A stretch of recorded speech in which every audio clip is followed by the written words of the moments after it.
देखो प्रश्न नंबर पहला, संख्याओं 182 और 78 का एचसीएफ ज्ञात कीजिए। किसका पूछा? 182 और 78 का क्या निकालना है? एचसीएफ। और एचसीएफ किस विधि से निकालेंगे? गुणनखंड विधि, क्योंकि 10वीं के सिलेबस से भाग विधि हटा देगी। अब कौन सी है? केवल गुणनखंड विधि। तो गुणनखंड विधि से हम क्या निकालेंगे? इनका एचसीएफ निकालेंगे। तो पहले क्या करेंगे? इनके गुणनखंड करेंगे। 182 के गुणनखंड करेंगे तो कितना आएगा? 2 से भाग हो जाएगा, 2 9 18 और 2 एकम 2। फिर 91 किससे कटेगा? 7 से। 60 एकम 4, कितने बचे? 2 और 2 का 7 दिया 21, फिर 13 एकम 13। तो 182 के गुणनखंड कितने आ गए? 2 गुना 7 गुना 13। अब करो 78 के गुणनखंड। 78 के गुणनखंड करोगे तो कितना आ जाएगा? 2 तिया 6 और 2 9 7, फिर 3 से 3 एकम 3, 3 तिया 9 और फिर 13 13 से कटेगा। तो 78 के गुणनखंड कितने आ गए? 2 गुना 3 गुना 13। अब हमें क्या चाहिए? एचसीएफ चाहिए, यानी मैच है 78 और 182 का। जो मैच है वो दोनों संख्याओं के गुणनखंडों में जो उभयनिष्ठ गुणनखंड हो, वो ही हमारा क्या होता है? एचसीएफ होगा या नहीं होता? तो यह आ जाएगा 2 और गुणा कितना? 13, 13 दूनी 26। तो 78 और 182 का मैच है कितना आ गया? एचसीएफ 26 का। ये हमारा क्या है? आंसर। आगे दिमाग को इतनी बात या नहीं है? ये था प्रश्न नंबर 1। अब आपका प्रश्न नंबर 2। यदि a बराबर 2 की घात 3 और 3 की घात 2, यदि a बराबर 2 की घात 3 गुणा 3 की घात 2 और b बराबर 2 की घात 3 3 की घात 2, तो क्या कह रहा है? a और b का एचसीएफ ज्ञात करना है। क्या ज्ञात करना है? a और b का एचसीएफ ज्ञात कीजिए। अब यहाँ ध्यान देंगे, एचसीएफ निकालना है किसका? a का और b का। तो दी गई संख्याएं हैं जो इनके गुणनखंडों में कॉमन गुणनखंड होगा। क्या होगा? कॉमन गुणनखंड। उनका गुणनफल क्या बन जाएगा? इनका एचसीएफ। तो दोनों में क्या कॉमन है? ये वाला कॉमन है कि नहीं है? अब ये पूरा कॉमन है तो दोनों संख्याएं आ जाएंगी, यानी 2 की घात 3 और 3 की घात 2। 2 की घात 3 का मतलब है 2 की 3 बार गुणा, 2 गुना 3। 3 की घात 2 का मतलब है 3 की 2 बार गुणा, 3 गुना यहाँ 2 आएगा, 3 गुना 3। तो जगह 2 दूनी 4 दूनी 8, 8 की 24, 24 किया 72। तो कितना आ गया इनका मैच है? 72। मैच है क्या हो? जो दी गई संख्याएं हैं उन दी गई संख्याओं के गुणनखंडों में जो उभयनिष्ठ गुणनखंड होंगे उनका गुणनफल, जो आपको संख्याएं दी गई हैं ये, इनका क्या कहलाता है? मैच है कहलाता। ठीक है, तो जो भी संख्या दी जाएगी तो हम क्या करेंगे? पहले उनके गुणनखंड करेंगे, फिर चेक करेंगे कि उनमें कौन कौन गुणनखंड उभयनिष्ठ है यानी कॉमन है। अभी कॉमन गुणनखंड लेकर के क्या कर देंगे? गुणा। तो क्या आ जाएगा हमारे पास? मैच आ जाएगा। आगे बात समझिए। फिर है प्रश्न नंबर 3। प्रश्न नंबर 3 में क्या पूछा है कि यदि a बराबर और b बराबर, फिर ये ऐसा ही प्रश्न दिया है, a बराबर दिया, b बराबर दिया और a और b का इससे पूछा है। यानी a बराबर तो दिया है 2 की घात 2 गुणा 3 की घात 3 गुणा 5 की घात 4 और b का मान दिया है हमें 2 की घात 3 और 3 की घात 2 और फिर दिया है गुणा 5। एचसीएफ निकालना है a और b का। क्या निकालना है? a और b का एचसीएफ। अब ध्यान से यहाँ 2 की घात 2 है, यहाँ 2 की घात 3 है, तो क्या कॉमन है? तो हमेशा छोटी घात कॉमन आएगी। क्या आएगी? छोटी घात कॉमन। जब घात वाली संख्या देंगे तुम्हारे से मैं से पूछा जाए तो घात वाली जो संख्या होगी हमेशा छोटी वाली कॉमन आए, ठीक है। क्या कॉमन आएगी? छोटी संख्या। तो यहाँ 2 की घात है 2, यहाँ 2 की घात 3, तो कॉमन आएगा 2 की घात 2, 2 की घात 2। यहाँ 3 की घात 2 है, यहाँ 3 की घात 3 है, तो कॉमन आएगा 3 की घात 2। छोटी घात कॉमन आएगी हमेशा। यहाँ 5 की घात 4 है, यहाँ 5 की घात 1 है, तो कॉमन आएगी 5 की घात 1। आ रही क्या बात समझिए? अब इनको ओपन कर लो। 2 का वर्ग 4, 3 का वर्ग 9 और गुणा 5, 5 चौक 20, 20 नंबर 180। तो ए और बी का स्टेप कितना आ गया? 180 आ रही बात समझिए। फिर है आपका प्रश्न नंबर 4। प्रश्न नंबर 4 में क्या दिया है? इन्होंने दिया कि यदि दो धनात्मक पूर्णांकों a और b को a बराबर a की घात x की घात 3 y की घात 2 और b बराबर x की घात 2 y की घात 3 के रूप में व्यक्त किया जाए, जहां x और y अभाज्य संख्याएं हैं, तो a और b का स्थिर ज्ञात कीजिए। क्या बताना हमें? HCF बताना है। किसका? a और b का। तो मैंने अभी बताया आपको, जब घात वाली संख्या दी जाए तो कॉमन कौन सी संख्या आएगी? छोटी घात वाली। कौन सी आएगी? छोटी घात वाली संख्या कॉमन आएगी। तो यहाँ x की घात 3 है, यहाँ x की घात 2 है, तो कॉमन आ जाएगा x की घात 2। यहाँ x की घात वो y की घात 2 है, यहाँ y की घात 3 है, तो कॉमन आएगी y की घात 2। अब दोनों ही गुणा करेंगे तो बन जाएगा x स्क्वायर यानी x की घात 2 और y की घात 2। ये हमारा क्या है? इसका मैथ। आ रही बात समझिए? यानी जितने भी क्वेश्चन आपको कराए जा रहे हैं ये सभी क्वेश्चन बहुत इंपॉर्टेंट हैं। सभी किसी ना किसी साल बोर्ड एग्जाम में पूछे गए प्रश्न हैं। आई समझ में? आप देखो प्रश्न नंबर 5। प्रश्न नंबर 5 है 6x की घात 4y तथा 12xy का महत्तम समापवर्तक ज्ञात कीजिए। पहली संख्या तो है 6x की घात 4y, दूसरी संख्या है 12xy और हमें क्या बताना है? इनका मैथ है, महत्तम समापवर्तक यानी मैथ है। इसका 6x की घात 4y और 12xy, इसका क्या चाहिए हमें? मैथ से चाहिए।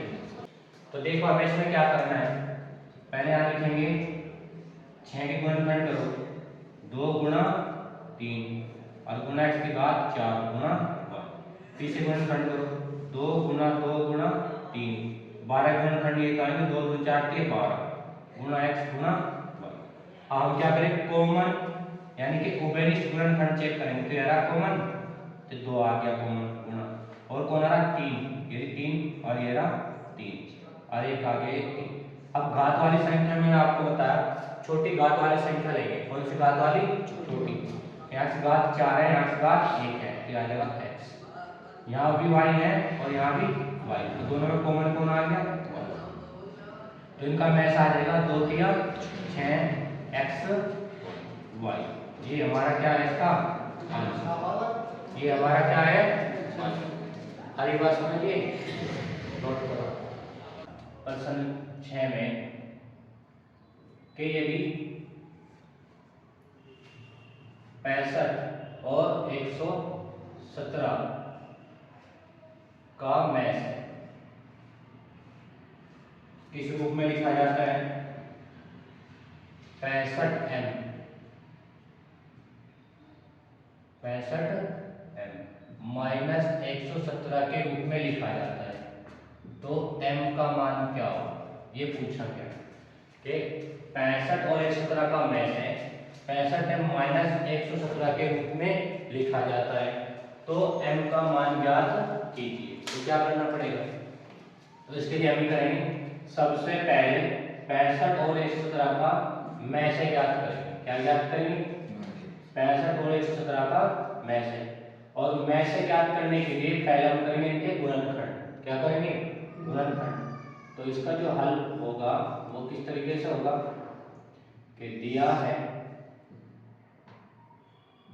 दिया क्या दिया है हमें संख्याएं दी क्या दिए संख्याएं 65 और 117 ये दिए और एक तो संख्या दी है फिर दूसरा और क्या दिया है कि 65 और 117 का में से बराबर है 65 माइनस 117 ये चीज हमें क्या इसमें दी है।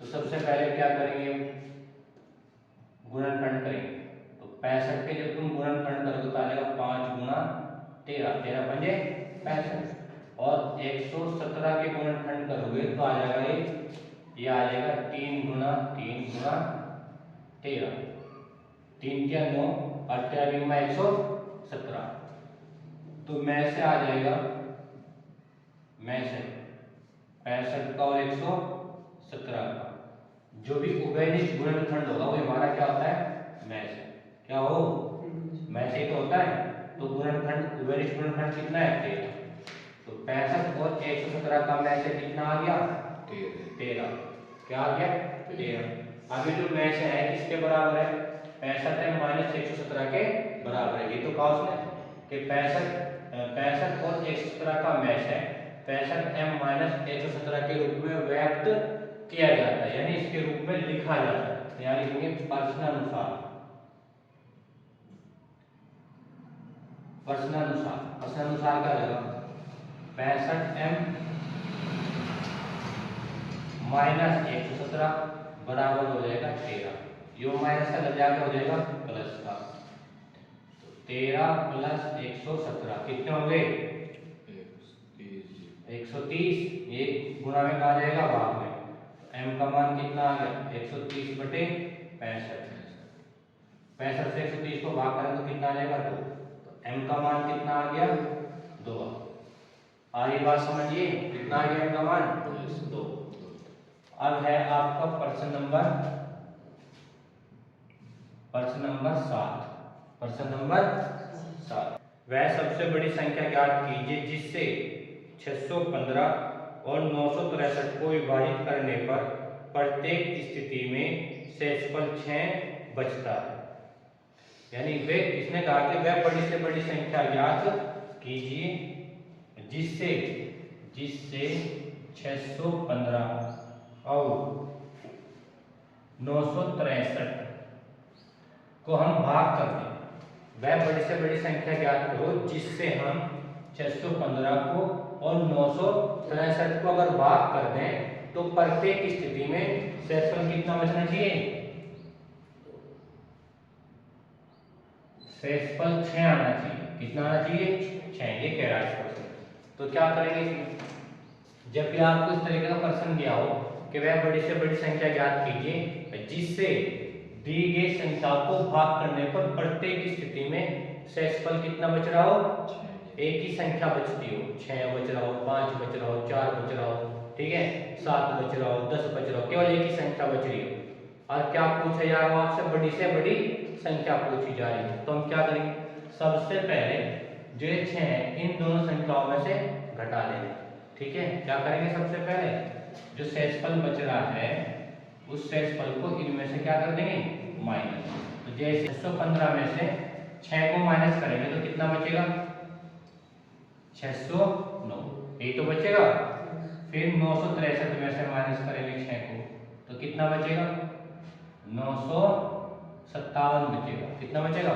957 अब हम क्या करेंगे इन दोनों संख्याओं का मैं से ज्ञात करेंगे क्या ज्ञात करेंगे मैं से ज्ञात करेंगे क्या करना तुम्हें जब ये प्रश्न पूछा गया हो वह बड़ी से बड़ी संख्या ज्ञात कीजिए जिससे दी गई संख्या विभाजित करें तो शेषफल क्या बच रहा हो केवल एक ही संख्या बचती हो तो हम क्या करेंगे जो शेषफल है उन दी गई संख्याओं से पहले क्या कर देंगे इसको माइनस कर देंगे यानी कि घटा देंगे घटाने के बाद जो आंसर आएगा हमारा घटाने के बाद जो आंसर आएगा उसका क्या ज्ञात करेंगे हम मैं से क्या ज्ञात करेंगे मैं से ज्ञात करेंगे और मैं से ज्ञात करने के लिए इनका क्या करना पड़ेगा हमें गुणनखंड करना पड़ेगा क्या करना पड़ेगा गुणनखंड तो पहले 609 के गुणनखंड करो फिर 957 के गुणनखंड करो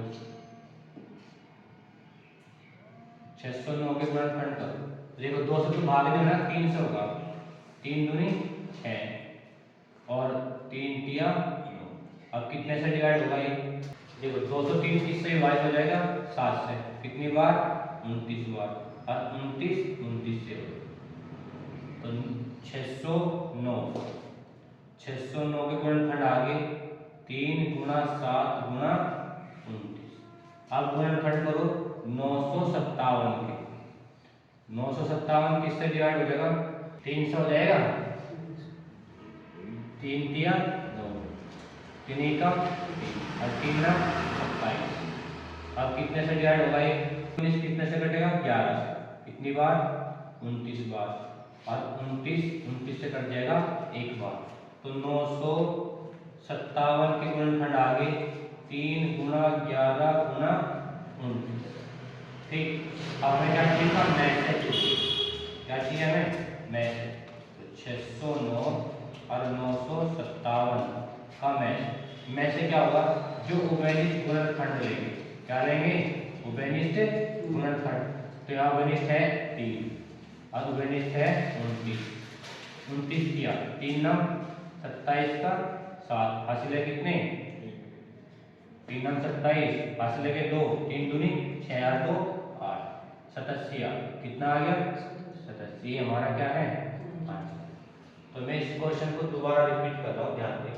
जब भी इसमें क्या दिया था कि वह बड़ी से बड़ी संख्या ज्ञात कीजिए जिससे 615 963 को भाग देने पर प्रत्येक स्थिति में केवल शेष कितना बचता है? 6 बचता है। तो जब भी आपको इस तरीके का प्रश्न दिया जाए तो जो शेषफल होगा उसको दी गई संख्याओं में से क्या करना? पहले माइनस करना, और जो तुम्हें मिलेगी संख्या माइनस करने को, उन दोनों संख्याओं को क्या निकालना? हमें मैसेज। और मैसेज निकालने के लिए क्या करना पड़ेगा? गुणनखंड करने पड़ेगा। ठीक है, और गुणनखंड करने के बाद जो भी हमारे उभयनिष्ठ गुणनखंड होंगे उन गुणनखंडों को गुणा कर देंगे तो हमें क्या मिल जाएगा? मैसेज मिल जाएगा। अरे बात समझिए, नोट करो दोनों प्रश्न। अब देखो प्रश्न नंबर 8 है, इसमें दिया है वह बड़ी से बड़ी संख्या ज्ञात कीजिए जिससे, इसमें बड़े से बड़ी संख्या पूछा है, इसमें भी क्या पूछा? बड़ी से बड़ी संख्या, जिससे 70 125 को विभाजित करने पर शेषफल क्रम से 5 और 8 बचता है। तो देखो अब की बार क्या है, इससे पहले प्रश्न में क्या था? शेषफल 1 बच रहा था, केवल एक ही संख्या। इससे पहले प्रश्न में शेषफल केवल एक ही संख्या बच रही थी। इस वाले प्रश्न में यानी प्रश्न नंबर 8 में शेषफल कितना बच रहा? 2, यानी कि अलग अलग संख्या बच रही। तो हम क्या करेंगे? पहले शेषफल को तो पहली संख्या में से माइनस कर देंगे और दूसरे शेषफल को दूसरी संख्या में से क्या कर देंगे? माइनस कर देंगे। हमारी क्या समझ में आएगा? इससे पहले प्रश्न में शेषफल केवल एक ही संख्या बच रही थी, तो उस एक संख्या को हमने जितनी भी संख्या दी गई थी उसमें क्या कर दिया? माइनस कर दिया। और क्या निकाल लिया? मैसेज। लेकिन यहाँ क्या है? यहाँ शेषफल कितना बच रहा? अलग अलग, एक बार 5 बच रहा है, एक बार 8। तो हम क्या करेंगे? जो पहला शेषफल है उसको पहली संख्या में से माइनस कर देंगे और दूसरे शेषफल को दूसरी संख्या में से क्या कर देंगे? माइनस कर देंगे। आगे समझ में? और फिर क्या निकाल लेंगे? उनका मैसेज। तो 70 5 माइनस हो जाएंगे तो कितना बचेगा? 65। और 125 में से 8 माइनस करेंगे तो कितना आ जाएगा? 117। अब हम क्या करेंगे? इनके गुणनखंड कर देंगे। तो 65 के गुणनखंड इससे पहले वाले प्रश्न में करे थे, कितना आगे थे? 5 गुणा 13। और 117 के गुणनखंड कितना है थे? 3 गुणा 3 गुणा 13। अब क्या निकाल लेंगे हम इनका? मैसेज। किसका? 65 का और 117 का। क्या गुणनखंड है? केवल 13 उभयनिष्ठ है, तो कितना आ जाएगा? 13। तो मैसेज कितना आ गया इनका? 13। तो वह बड़ी से बड़ी संख्या 13 है जिससे हम 70 और 125 को भाग करें तो शेषफल कितना आएगा? 5 और 8 आएगा। आए समझ में? 13 से भाग कर दो 70 को, शेषफल कितना बचेगा? 5 बचेगा। 13 से भाग करो 125 को तो शेषफल कितना बचेगा? 8। इस बात को तुम चेक भी कर सको। 70 को भाग करो कितने से, 13 से, 13 करिए 65, शेषफल कितना बच गया, 5 बच गया नहीं। 125 को भाग करो, 125 को भाग करोगे 13 से, 13 निम्मा 117 कितना बच गया, 8। तो देखो शेषफल बच गया नहीं यार, हमारी समझ में। तो वह सबसे बड़ी संख्या कौन सी है, 13, जिससे 70 और 125 को भाग करोगे तो क्या मिलेगा, शेषफल 5 और 8 मिलेगा। तो जब अलग अलग शेषफल बचेगा तो पहला शेषफल पहली संख्या में से, तो दूसरा शेषफल दूसरी संख्या में से क्या कर देंगे, माइनस कर देंगे, घटा देंगे, और जो भी संख्या आपको मिलेगी उसका क्या निकाल लेंगे, में से। तो हमारा क्या आ जाएगा, आंसर आ जाएगा। हमारी समझ में ये बात। फिर आपका प्रश्न नंबर 9, प्रश्न नंबर 9 में दिया है वह बड़ी से बड़ी संख्या ज्ञात कीजिए जिससे 398, 436, 542 को विभाजित करने पर शेषफल क्रम से 7, 11 और 15 बचता है। देखो अब की बात, तीन संख्याएं दी, कितनी संख्याएं दी हैं, 3। कौन कौन सी, एक तो दी है 398 और एक दी है 436 और एक दी है 542। कितनी दी है, 542। शेषफल कितना बचता है, 7, 11 और 15। देखो अलग अलग बच रहा है शेषफल, क्या हो रहा है, अलग अलग शेषफल बच रहा है। प्रश्न नंबर 8 में भी क्या था, अलग अलग शेषफल बच रहा था। तो क्या बता, पहला शेषफल पहली संख्या में से माइनस कर दो, दूसरा शेषफल दूसरी संख्या में से माइनस कर दो, तीसरा शेषफल तीसरी संख्या में से माइनस कर दो, और जो आपको संख्या मिलेगी उसका क्या क्या ज्ञात कर लो, में से। तो हमारा क्या आ जाएगा, आंसर आ जाएगा। जब इसमें से माइनस करेंगे तो आ जाएगा 391, यानी 391 आ जाएगा। 436 में से 11 माइनस करेंगे तो कितना आ जाएगा, 425 आ जाएगा। 542 में से 15 माइनस करेंगे तो कितना आ जाएगा, 527।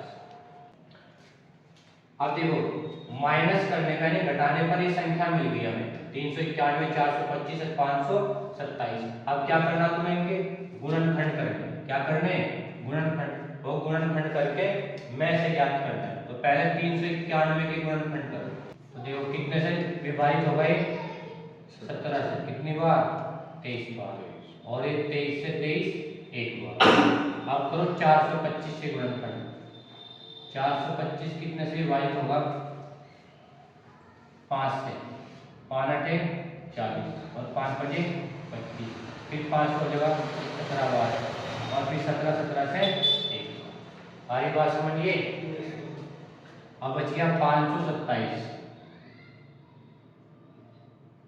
527 कितने से डिवाइड होगा, 27 विभाजित हो जाएगा 17 से, 17 3 51, कितना बचा 1, और फिर 17 एकम 17, ये बचा 31, तो 31 हो जाएगा 31 से एक बार। अब हमें क्या चाहिए, इनका में से चाहिए, क्या चाहिए, में से। किस किस का, 391 का, 425 का, 527 का। उभयनिष्ठ गुणनखंड कौन सा होगा, जो 391 में भी हो, 425 में भी हो और 527 में भी हो। तो कौन है ऐसा, 17 यहाँ है, 17 यहाँ भी है और 17 यहाँ भी है। तो कोमट गुणनखंड यानी उभयनिष्ठ गुणनखंड कितना बन गया, 17। तो इनका में से कितना आ गया, 17 आ गया। तो वह बड़ी से बड़ी संख्या कौन सी है, 17, जिससे आप 398, 436, 542 को अगर भाग दोगे तो शेषफल कितना बचेगा, 7, 11 और 15 बचेगा। हमारी बात समझिए।